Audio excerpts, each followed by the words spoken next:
Lep pozdrav, cenjene gledalke, spoštovani gledalci z oddaje s farmacevtom za zdravje Pomurskih lekarn. Zopet smo na obisku v lekarni v Svetem Juriju ob Ščavnici, z nami je vodja te lekarne, magistra farmacije Polonca Fiala Novak. Polonca, lep pozdrav. Lep pozdrav tudi vam in seveda vsem našim gledalcem. Danes bomo v tej oddaji govorili o nečem, kar se radi ljudje izogibamo. Ali pa bom rekel, nimamo radi. Govora bo o bolečini, kakšna in zakaj.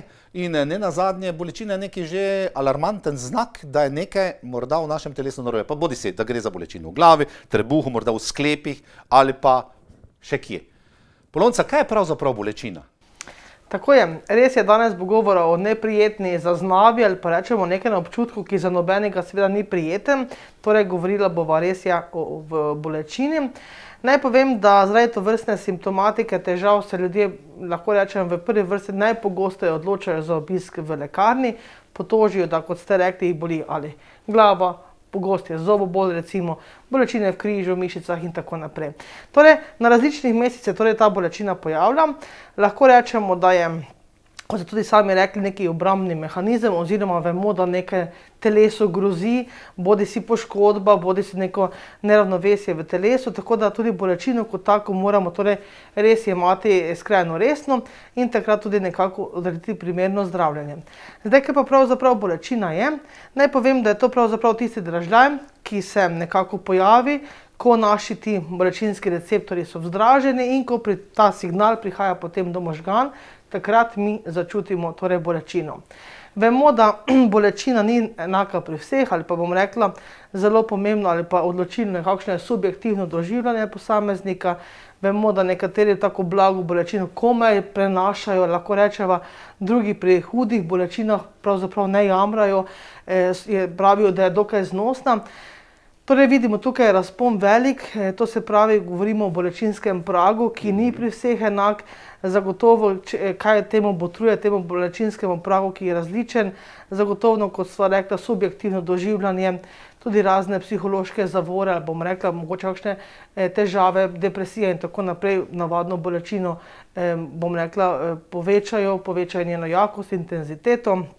Tudi našo nekako vzgoja, vemo, da nekako dečki bi naj imeli višji bolečinski prag, nekoč je morda to bilo res, danes vemo, da vzgoja tukaj ne dela nekih posebnih razlik, tako da danes bi o tem morda bila tudi potrebna kakšna debata, pa vendarle, to se pravi, tukaj se izjemno razlikujemo, ampak ne glede na to, kot pravim, bolečina je nek znak, da se nekaj v telesu dogaja, da nam grozi poškodba, je pravzaprav refleksni dražljaj, da mi tisti poškodbi lahko idemo, poglejmo samo, če damo roko na vroč štedilnik, refleksno omaknemo, torej bolečina je neprijetna, pa vendar obrambna, da ne povzročimo neke poškodbe v telesu, tako da tudi iz te strani moramo na to pogledati. Zakaj? Iščemo vzroke seveda, zakaj pravzaprav nastane bolečina in ali je vzrok za nastanek bolečine za vsak del telesa drugačen ali pa je vendarle to neka enotna zadeva, ki jo lahko posplošimo?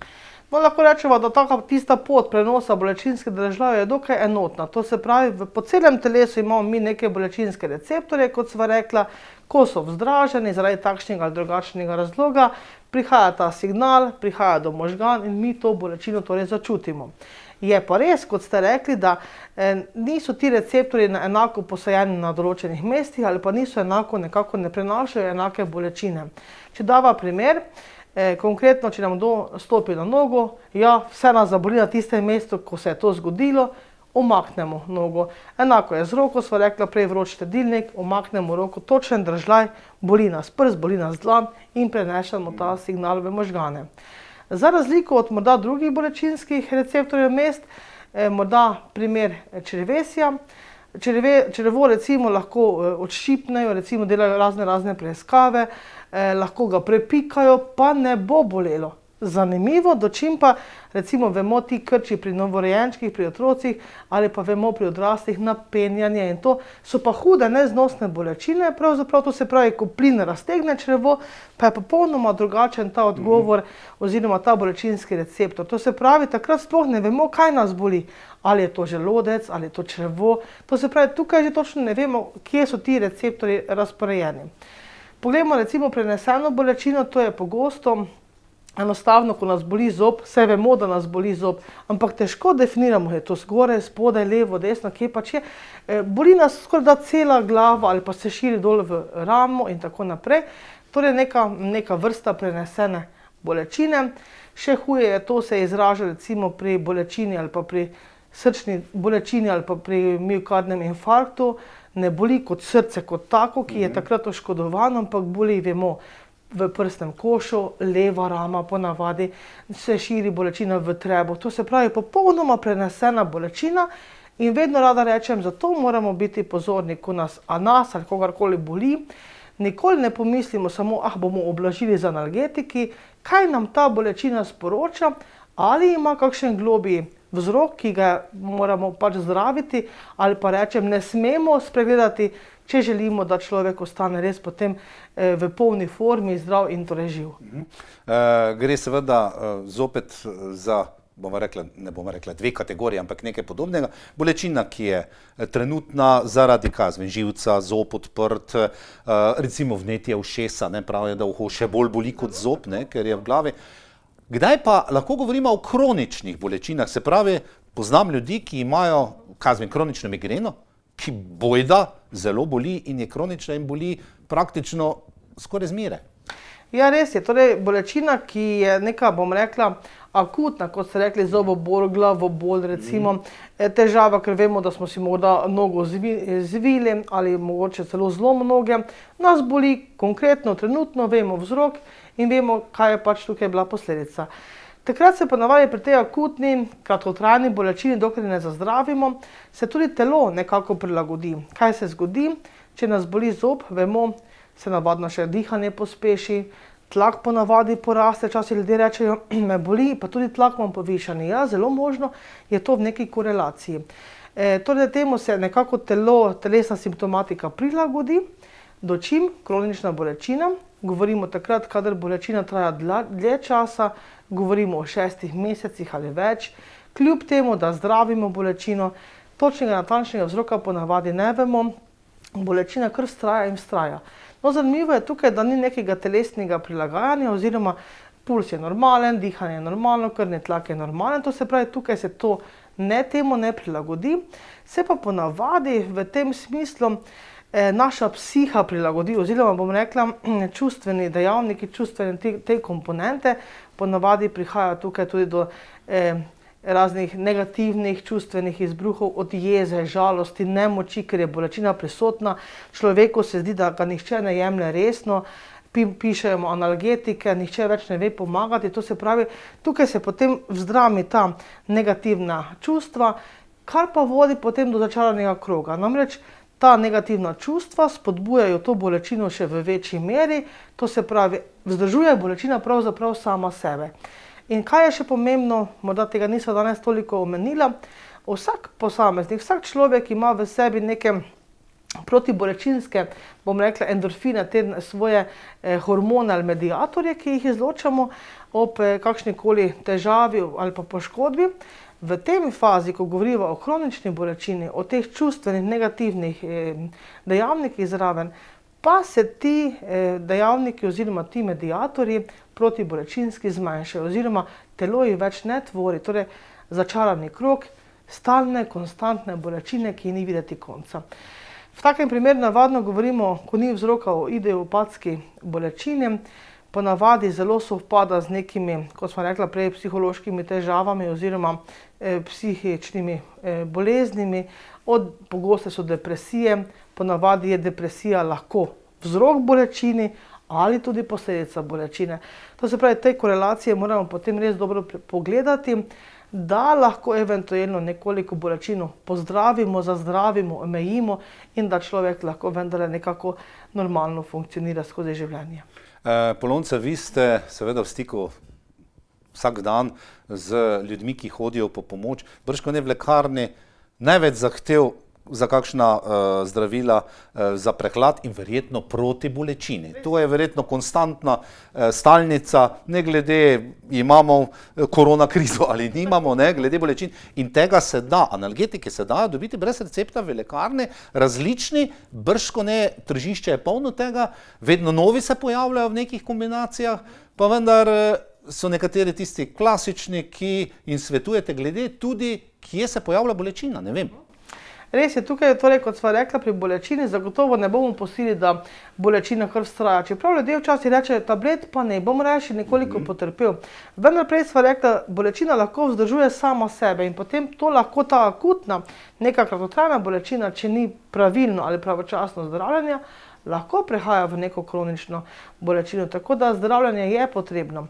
Zdaj govoriva seveda v prvi vrsti o analgetikih. Torej, analgetiki zdravila, ki oblažijo bolečino. Veliko je tega na dosegu roke v prosti prodaji, tudi na recept. Zdaj, zakaj se kdaj odločati? Zagotovo, recimo, govorimo o acetilsalicilni kislini, govoriva o učinkovini paracetamol, vsem ljudem znani recimo lekadol, daleron in tako naprej. Za otroke kalpol sirup, daleron sirup in tako naprej. To je, bom rekla, paracetamol je v grobem najbolj pogosto predpisano ali pa najbolj pogosto tudi izdano zdravilo v lekarni. Bi pa vendarle opozorila, kljub temu, da je to zdravilo, razen seveda acetilsalicilne kisline, tako zlahka dostopno v prosti prodaji, pogosto pozabljamo, pa vendar je potrebno poudariti, da je to še vendarle zdravilo. Torej, ne samo, da ima pozitivne učinke, da oblaži bolečino v dani situaciji, da pa seboj nosi tudi neka določena tveganja, to se pravi tudi stranske učinke. Zdaj, kaj bi rekli pri paracetamolu, kot pravimo, najbolj varno nekako zdravilo, pa vendar moramo biti pazljivi recimo pri ljudeh, ki imajo jetrne težave, jetrni bolniki. Tukaj paracetamol pravzaprav ni sredstvo izbora. Takrat se odločimo za kakšen drug analgetik. Pri otrocih zagotovo pazimo izjemno na količino, na dozo, to se pravi na odmerek, ki mora biti pravilno svetovan, predpisan, da ne prihaja potem do težav prekomernega odmerjanja. Kar se tiče acetilsalicilne kisline, ljudje radi posegajo po njej. Ja, v redu je pravzaprav antipiretik, analgetik in antirevmatik hkrati. To se pravi, paracetamol nima tega protivnetnega učinka, dočim acetilsalicilna kislina ima. Seveda se vprašamo, zakaj pa potem večkrat ne posegamo vendarle po kakšnem aspirinu. Lahko vendar so ljudje, ki imajo recimo kontraindikacijo. Kdo so ti? Predvsem ljudje, ki imajo težave z strjevanjem krvi, ki imajo že kakšne antitrombotike predpisane, takrat acetilsalicine oziroma ne predpisujemo in ne svetujemo zraven. Ljudje, ki imajo razne težave z želodcem, s kislino, kakšne ulkusne razjede, želodčne razjede, takrat torej ne svetujemo aspirina. Zakaj ne? Nekako aspirin vpliva na strjevanje, zmanjšuje to trombocite in takrat se lahko nekako pospeši tveganje krvavitev, notranjih krvavitev, ki jih takoj ne vidimo, raznih zapletov in tako naprej. Tudi pri zobobolu ponavadi ljudje rečejo, bi rajši aspirin, recimo kot lekadol. Pri zobobolu ne svetujemo, iz istega razloga ne, torej krvavitve, ki bi lahko potem še nekaj dni se pojavljajo, če bi trebalo nekako zob izpuliti ali sanirati, tako in drugače. Tako da tukaj moramo biti, kot vidimo, pozorni na vrsto teh dejavnikov, da res potem damo pravi protibolečinsko zdravilo. Seveda pogosto ljudje rečejo, kaj močnejše, kakšno kombinacijo. Seveda obstaja, kot ste sami rekli, šibijo se police od teh zdravil, to se pravi tudi govoriva o nesteroidnih antirevmatikih, govoriva o kakšnem ibobelu, nalgezinu, diverinu in tako naprej, prav tako v prosti prodaji možno kupiti.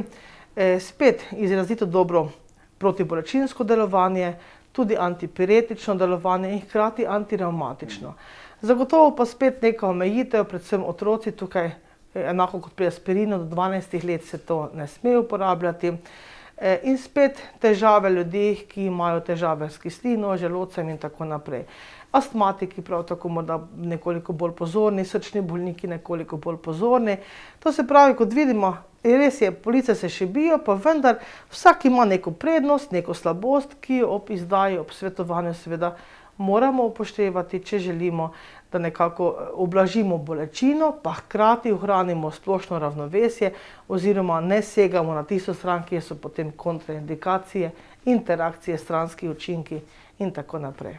Lonca, vedno se pogovarjamo pri teh zdravilih tudi o tisti najbolj zdravi poti, ne? Naših babic in prababic, ki so našli. Pri bolečinah pa ne vem, verjetno za kakšne lokalne stvari, zagotovo tudi kakšne domače zdravilo pomaga. Bral sem svoj čas recimo pri zobobolu, kakšna žbica nageljna, dati na odprt zob ali kaj podobnega, ampak tu verjetno je najmanj domače pomoči, kar se tiče. Težko rečem tako, pravzaprav narava nam vedno ponuja, zdaj koliko jo prepoznamo, poznamo, se znamo z njo nekako zdraviti, ampak kot veste, za vsako težavo rosa raste, pa če rečeva, vendarle narava nam ponuja, je lahko dober domač zdravnik. O tem priča tudi takšna in drugačna znanstvena literatura, tudi mogoče Alfreda Vogla, ki imamo tudi pripravke zdravila v lekarni, samo na bazi torej zdravilnih rastlin. Če se pa osredotočiva nazaj na bolečino, ja, rekli ste sami že pri zobobolu, kakšna nageljnova žbica, recimo taka zanimiva, ljudem vedno zanimivo, ko jim povem, pa marsikomu pomaga, pri raznih migrenskih glavobolih, recimo, je zelo dobro, da stremo recimo čili ali neko pekoči feferon in samo poduhamo, to se pravi, von tega močnega, torej tega arome, lahko prepreči ta bolečinski signal, prej sva rekla, da po receptorjih prihaja do možgan, prepreči ta signal, to pot in se bolečina ustavi ali vsaj oblaži. Bi bilo za nekako za poskusiti. Seveda pri raznih teh bolečinah, sklepih, revme, obrabe in tako naprej, razne obkladki, od toplih do hladnih, odvisno kaj pač je, lahko prav tako tisto lokalno vnetni proces oblažijo, ko se to zgodi, reagira tudi bolečina oziroma tudi bolečina se potem zmanjša ali vsaj intenziteta nekako zmanjša. To se pravi, imamo neke, to je samo mogoče malenkost, ampak imamo neke prijeme, imamo neke možnosti v naravi, pa jih včasih res premalo izkoristimo. Včasih, da ne bom pa rekla, da druge strani pa ni, vsako rezilo ima topo in ostro stran, včasih pa ljudje bolečino, kot rečem, kar preslišijo, pa potem rečejo, saj sem popil neki čaj, pa sem si mazal, pa sem dajal obkladke, pa včasih preslišijo pravzaprav res tisti klic telesa, da se nekaj hudega dogaja. To se pravi, rekla sem prej bolečina, srčna bolečina, leva rama, pa ljudje mažejo ramo recimo, pa čakajo, pa pravzaprav se pojavlja druga simptomatika, pa zelo hitro lahko spregledajo. Prav tako kakšni glavoboli, izjemno pogosti, pa ljudje poskušajo vsa tableta in pa vendar se glavobol kljub temu pojavlja. Ja, takrat vendarle pomislim, kaj pa krvni tlak. Krvni tlak, ki je neurejen, ki je visok, lahko zelo bazira na glavobolih, ki so vsakodnevni, kar naprej se pojavljajo. In takrat je nesmiselno samo blažiti bolečino, če pa vemo, da je vzrok pravzaprav resen vzrok nekje na drugi strani in ga je potrebno obravnavati. Zato pravim, obisk v lekarni, da res tisto pravo neko pot najdemo, da ni preveč posplošeno, pa da ni preveč bolečina nekako prenapihnjena, je pač izjemno pomembno. Hvala za današnjo obrazlago, kako se spopasti z bolečino. Cenjene gledalke, spoštovani gledalci, to je bila še ena oddaja s farmacevtom za zdravje, z magistrom farmacije Polonco Fialo Novak iz pomurskih lekarn. Ostanite zdravi, s čim manj bolečine, kjerkoli že, če pa že, pa je kakšen nasvet tudi z današnje oddaje še kako dobrodošel. Srečno, do prihodnje oddaje s farmacevtom za zdravje.